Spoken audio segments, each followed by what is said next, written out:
RB Roughnecks had a question. Does the NFLPA have rules for removing any of the leadership with a vote? I looked at the Constitution, and in Section 4.09, it says this: the executive director shall be subject to removal during his or her term upon a vote of 2/3 of the votes cast by the members of the board present at such meeting. And that's the Board of Player Representatives. So assuming they'd have a quorum, and I don't know whether and to what extent Robert's Rules of Order apply to the NFLPA, but if you have enough there that it's a quorum, if at least 2/3 of the board members who are at the meeting say it's time to get rid of the executive director, then the executive director's out. You don't even have to have a reason.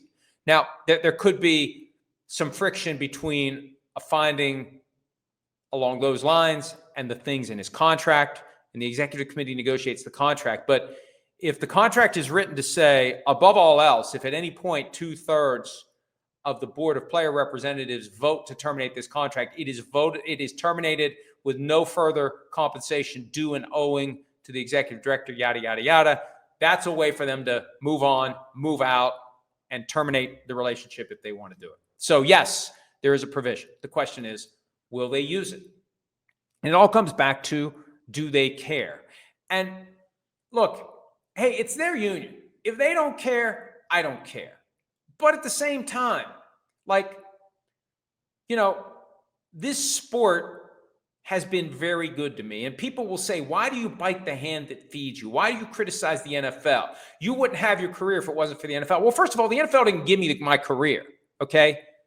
The NFL didn't hire me. The NFL exists, and it's something that attracts enough attention and interest that a separate industry has arisen from the coverage of the NFL. And the NFL benefits from the free publicity that ProFootballTalk.com gives to it. I mean, I've said this before. I devote my professional life to promoting their product at no charge to them. So the point is, that door swings both ways. It's not just the NFL, it's the NFLPA.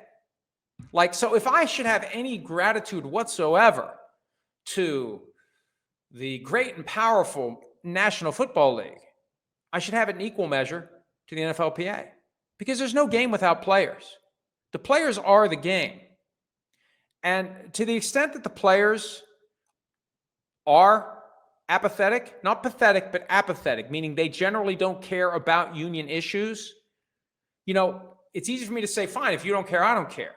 But hey, given that I make my living covering your sport, and given that most of the people in the media are in bed with them, the owners, the league, the shield, big shield, I'll give you some free advice, players.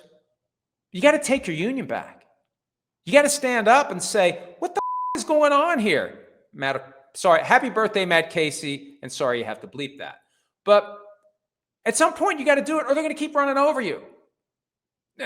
Since 1987, the NFL has known that you will not take a work stoppage, that you will not miss a game check, that you will not miss a game, that you will not sacrifice a small portion of your own career for the greater good. They know that, and they use it against you. Now, your management seems to be using that same apathy, that same desire to just play football against you. What are you going to do about it?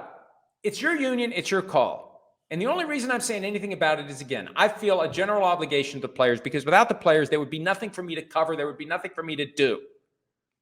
And I don't want to see anyone get taken advantage of. There's an imbalance in the force that is the National Football League. And the owners have benefited from it for years now. The players need to rise up. But before they can rise up and get on equal footing with the league, they got to rise up and take back control of their union. So, nothing against Lloyd Howell, nothing against J.C. Treader. I'm just looking at the circumstances that are in front of us right now, and I'm looking at it and I'm saying, this is a freaking mess. And you can either clean it up or you can let the mess get worse. And guess what's coming? Guess what's coming? A new CBA. Hi, it's Mike Florio. Thanks for watching PFT on YouTube. Hit subscribe for the latest news and analysis from Pro Football Talk.